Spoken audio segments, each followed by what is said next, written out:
अस्सलाम वालेकुम dear students, welcome to my YouTube channel math expert students. अगर आप हमारे इस चैनल पे नए हैं तो काइंडली हमारे चैनल को लाइक करें, सब्सक्राइब करें और बेल आइकन को क्लिक कर दें। सब्सक्राइब जरूर करें, सब्सक्राइब करना भूलिए ना। अच्छा, अब हमारे पास हमने उस दिन स्टडी आउट किया था डिफरेंशियल इक्वेशन का एक बड़ा ही interesting Cauchy Euler equation. Cauchy Cauchy Euler Euler differential equation. ठीक हो गया। अब स्टूडेंट्स, मैंने आपको बताया था an equation of the form X N D N of Y over D X की power N plus X N minus one D N minus one of Y over D X की power N minus one plus up to so on D Y by D of x X plus Y equal to zero. अब देखिए student, यहाँ पे अगर x की power n है तो यहाँ पे भी n है, यहाँ पे n माइनस वन है तो यहाँ पे भी n माइनस वन है, यानी कि जो यहाँ पे x की पावर वन है यहाँ पे डेरिवेटिव भी क्या है, ऑर्डर वन का है। तो ऐसी इक्वेशन को हम क्या बोलते हैं, काशी आइलर इक्वेशन। मैंने उस दिन आपको पहले लेक्चर में आपको बड़े अच्छे तरीके से समझाई थी इसकी पहचान कि काशी आइलर इक्वेशन होती क्या है। अब स्टूडेंट, इसके सोल्यूशन की बात आई तो हमने इसके जो सोल्यूशन था उसको हम कैसे निकाल सकते हैं, मैंने आपको उस दिन समझाया था X of D is equal to del या इज इक्वल टू एम हम पुट करते हैं, एक्स का स्क्वायर डी का square is equal to del into del minus one, और हम क्या पुट करते हैं, M into M minus one, X का क्यूब डी का cube equal to del into del minus one into del minus two, और यहाँ हम क्या पुट करते हैं, m into M minus one और m माइनस टू। कैसे स्टूडेंट्स, जो हमारे पास d किसको रिप्रेजेंट करता है, d बाई डी एक्स को रिप्रेजेंट करता है, d बाई डी एक्स एक डिफरेंशियल ऑपरेटर है। अब जब ये पुट करेंगे तो वी गेट, अब क्या मिलेगी, अब we get an auxiliary equation, auxiliary equation हमें क्या मिलेगी, एक एक्सिलरी इक्वेशन मिलेगी। हम अगर सेकंड ऑर्डर डिफरेंशियल इक्वेशन इसकी बात करें, जैसे हमारे पास है एक्स का square D square of Y over D X का square plus X D Y by D of X plus Y equal to zero. इस टाइप की अगर इक्वेशन है तो हमें क्या मिलेगी, एक हमें जो इक्वेशन मिलेगी वो क्या होगी, del into del minus one plus del plus C equal to zero. या हम इसको क्या कह सकते हैं, या हमें किस फॉर्म में एक इक्वेशन मिलेगी, और M into M minus one plus M plus C equal to zero. ये हमने कैसे ये लिख लिया, ये सारी चीज़ें आपको हमने लेट किया था कि लेट इसका सोल्यूशन करते हैं हम, y is equal to x power t करके फिर हम एक ट्रांसफॉर्मेशन की थी तो हमें ये वाला सोल्यूशन मिल गया था। अब जब इस एक्सिलरी इक्वेशन को हम सॉल्व करेंगे तो डेफिनेटली हमारे पास रूट्स आ जाएंगे, रूट्स आ जाएंगे m1 m2 up to so on some roots आएंगे। अब यहाँ पे हमारे पास केस वन है, केस वन में हम डिस्कस करेंगे कि अगर हमारे पास रूट्स क्या होंगे, डिस्टिंग्विश रूट्स होंगे, डिस्टिंग रूट्स। अगर हमारे रूट्स क्या होंगे, डिस्टिंग होंगे यानी कि रियल होंगे और वो रूट इक्वल नहीं होंगे, तो उस सूरत में हम इसका सोल्यूशन हम कैसे लिखेंगे, हम लिख सकते हैं m1 is not equal to m2, या हम क्या कहते हैं, अगर हमने डेल लिया हुआ है del one is not equal to del two, then solution क्या होगा, y is equal to c1 x की power m1 plus c2 x की पावर m2। ये हमारे पास क्या होगा, इस डिफरेंशियल इक्वेशन का सॉल्यूशन होगा अगर उसके जो रूट्स हमारे पास क्या हैं वो रियल हैं और डिस्टिंग्विश हैं। उसके बाद हमारे पास केस टू में आ जाता है, क्या होगा, ये रूट्स क्या आ जाए हमारे पास, रिपीटेड रूट्स हो, ठीक है, क्या हो, रिपीटेड रूट्स हो। अब रिपीटेड रूट्स की बात करें, जैसे हमारे पास m1 is equal to m2 और del1 is equal to del2, यानी कि ये वाला केस जो हमने अभी स्टडी आउट किया है, देखें m1 is not equal to m2 था या del1 is not equal to del2 था। अब हमारे पास क्या है कि रूट्स हमारे पास क्या आ गए हैं, रिपीटेड आ गए हैं। तो इस सूरत में जो इसका सोल्यूशन है वो हम कैसे लिखेंगे, हम यहाँ पे कहते हैं if m1 is equal to m2 then y1 जो इसका हम पहला सोल्यूशन लिखेंगे वो लिखेंगे x की पावर m1। ठीक है, अब जो हमारे पास क्या होगा, अब जो इसका सेकंड सोल्यूशन है वो हम कैसे लिख सकते हैं, उसके लिए हमें थोड़ी सी तगोदो करनी पड़ेगी। वो हमारे पास क्या होगी, हम यहाँ पे एक लेट करते हैं, क्वाड्रेटिक इक्वेशन है हमारे पास, ए एम का square plus B minus A M plus C equal to 0। आपको पता है अगर सेकंड ऑर्डर कॉशी-ऑयलर इक्वेशन है तो हमें क्या मिलेगी, एक क्वाड्रेटिक इक्वेशन ही मिलेगी। अब इसके अगर रूट्स हमारे पास रिपीटेड हैं तो इसका डिस्क्रिमिनेंट देन, इसका डिस्क्रिमिनेंट क्या होगा, डिस्क्रिमिनेंट इज इक्वल टू 0। हमें डिस्क्रिमिनेंट क्या मिलेगा, 0 मिलेगा। इसका मतलब m1 क्या आ जाएगा, minus B minus A divided by 2a। ठीक हो गया, क्योंकि हमारे पास अगर आप देखें कंप्लीट इसका फार्मूला देखें तो क्या होता है, हमारे पास m1 is equal to minus B minus A plus minus square root B का square minus 4ac over 2a। तो यहाँ पे हमारे पास ये जो चीज़ है बी का स्क्वायर माइनस 4, ये हमारे पास क्या होता है, आपको पता है ये हमारे पास क्या है, डिस्क्रिमिनेंट होता है। ये इक्वल टू क्या हो जाएगा, इक्वल टू 0 हो जाएगा, तो minus into B minus A divide by 2a बच जाएगा हमारे पास। ठीक हो गया। अब देखें now we construct, now we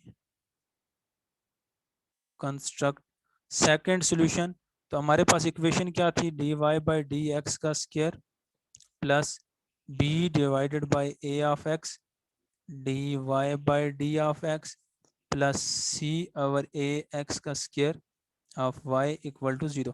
क्योंकि हमारे पास क्या था, अगर आप देखें हमारे पास जो इक्वेशन थी वो क्या थी, a x का square b D Y by D B of X D Y by D X plus C of Y equal to 0 थी। इस टाइप की इक्वेशन थी, तो हमने ए एक्स का स्क्वायर से इसको डिवाइड कर लिया, तो ये चीज़ हमें मिल गई।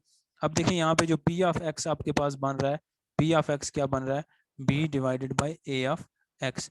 अगर इसका इंटेग्रल ले लें B of A of X D X, तो ये क्या आ जाएगा, B by A log of x. ठीक हो गया। इसको हमने अगर यूज करें y2 is equal to X की power m1 integral of E raise to power minus B by A log of X over क्या आ जाएगा, x की पावर 2m1 और d ऑफ x।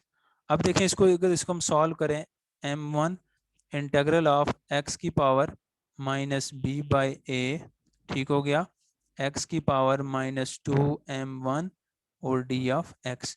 मज़ीद अगर आप इसको सिंप्लीफाई करें तो आप देखें x की power minus B by A, X की power minus B by A, तो इसको हम x की पावर माइनस 2m की वैल्यू हम पुट करते हैं, ये हमारे पास क्या आ जाएगा, 2b minus A over 2 of A, 2 से कैंसिल हो जाएगा और हमारे पास क्या, 2 से कैंसिल हम कर देते हैं।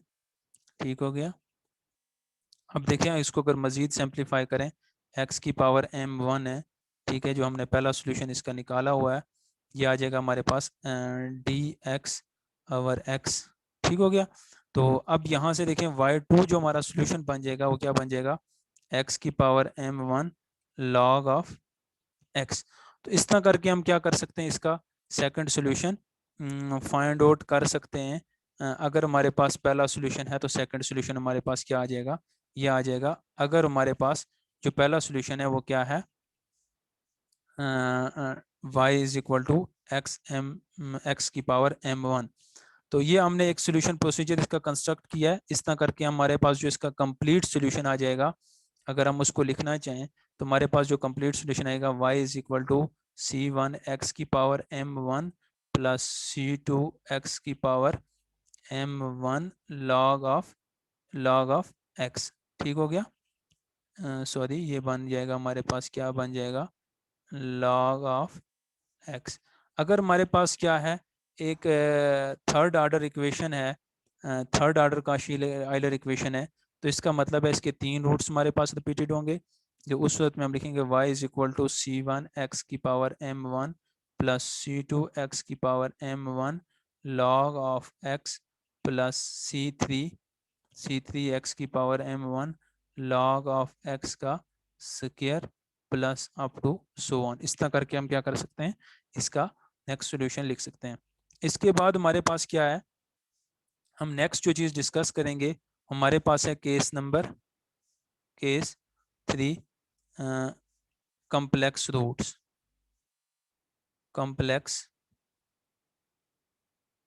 रूट्स। हम यहाँ पे लेट करेंगे कि लेट हमारे पास जो रूट हैं वो M1 इक्वल है अल्फ़ा प्लस आयोटा बीटा के, और M2 इक्वल है अल्फ़ा माइनस आयोटा बीटा के। अब देखें स्टूडेंट्स, आप ये क्या बन जाएगा हमारे पास, इसका जब सोल्यूशन लिखेंगे y is equal to C1 x की power M1 plus C2 x की power M2, y is equal to C1 x की power alpha plus iota beta time x plus C2 x की power alpha minus iota beta time x तो नहीं आएगा यहाँ पे, ठीक है, ये यहाँ पे मिस्टेक हुई है। अब देखें y is equal to C1 x की पावर अल्फ़ा x की पावर आयोटा बीटा और प्लस C2 x की पावर अल्फ़ा और x की पावर माइनस आयोटा बीटा। अब देखें स्टूडेंट, यहाँ पे हम एक ट्रांसफॉर्मेशन छोटी सी यूज़ करेंगे। क्या x की पावर आयोटा बीटा को हम लिख सकते हैं, अगर हम इसको लिखना चाहें, इसको हम क्या लिख सकते हैं, e raise to power log of x times iota beta. ये हम इसको क्या लिखेंगे, e raise to power iota beta और क्या लिखेंगे, लॉग ऑफ x। अब स्टूडेंट आपको पता है e raise to power iota theta हमारे पास किसके इक्वल है, cos of theta plus iota sine of theta के इक्वल होता है, और e raise to power minus iota theta क्या है, cos of theta minus iota sine of theta. Students, यहाँ पे हमने क्या यूज किया है, एक आइलर आइडेंटिटी यूज की है, इसको बोलते हैं आइलर आइडेंटिटी, ये यूज की है, और इस ट्रांसफॉर्मेशन को हमने खुद से कंस्ट्रक्ट किया है। आयोटा बीटा को इस फॉर्म में लिख लिया आइलर आइडेंटिटी की फॉर्म में। तो अब अगर हम यूजिंग दिस आइलर आइडेंटिटी देखें, हम क्या लिख सकते हैं इसको, अगर मैं इसको अब यूज करूं यहाँ पे, देखें यूजिंग आइलर आइडेंटिटी, देखें ये हमारे पास क्या आ जाएगा, y is equal to C1 x power alpha और उसके बाद क्या लिखेंगे, e raise to power iota beta log of x plus C2 x power alpha e raise to power minus iota beta log of x। तो y is equal to x power alpha दोनों में common है C1, इसके ऊपर हम अगर Euler identity यहाँ पे यूज़ करें, ये क्या आ जाएगा, cos of law beta, sorry ये क्या आ जाएगा, cos of beta log of x, cause of beta log of X plus iota sine of beta log of x. ठीक हो गया, ये हमारे पास C1।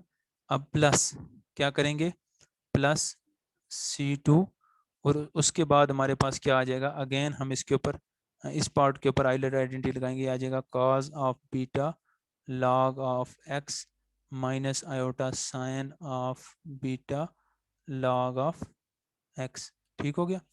अब हम क्या करेंगे, इनको अगर हम कंबाइन कर लें, देखें y is equal to x power alpha और क्या आ जाएगा अंदर, देखें हमारे पास यहाँ पे ये C1 और C2, तो इसको हम लिख सकते हैं C1 प्लस C2 और बाद में हमारे पास क्या आ जाएगा, cos of beta log of X आ गया। ठीक हो गया। अब इसी तरह अगर हम यहाँ पे देखें C1 आयोटा C1 और माइनस आयोटा C2, इसको हम क्या लिख सकते हैं, plus iota C1 minus iota C2 और साथ हमारे पास क्या आ जाएगा, sine of beta log of x. ठीक हो गया। अब देखिए आप y is equal to x power alpha c1 plus c2, इसको हम a का मान लेते हैं, cos of beta log of x, और इसको हम क्या मान लेते हैं, b मान लेते हैं। एक कांस्टेंट ही है x power alpha sign of beta log of x. तो स्टूडेंट इस तरह करके आपने देखा कि हम इसका क्या कर सकते हैं, सोल्यूशन फाइंड आउट कर सकते हैं जब हमारे पास जो रूट्स होंगे वो क्या होंगे, कम्प्लेक्स रूट होंगे। वेयर यहाँ पे हम एक चीज़ मेंशन कर देते हैं, where where c1 plus c2 is equal to a iota c1 minus iota c2 is equal to b। तो स्टूडेंट इस तरह करके हम क्या कर सकते हैं, इसका कम्प्लेक्स रूट की सूरत में भी सोल्यूशन फाइंड आउट कर सकते हैं।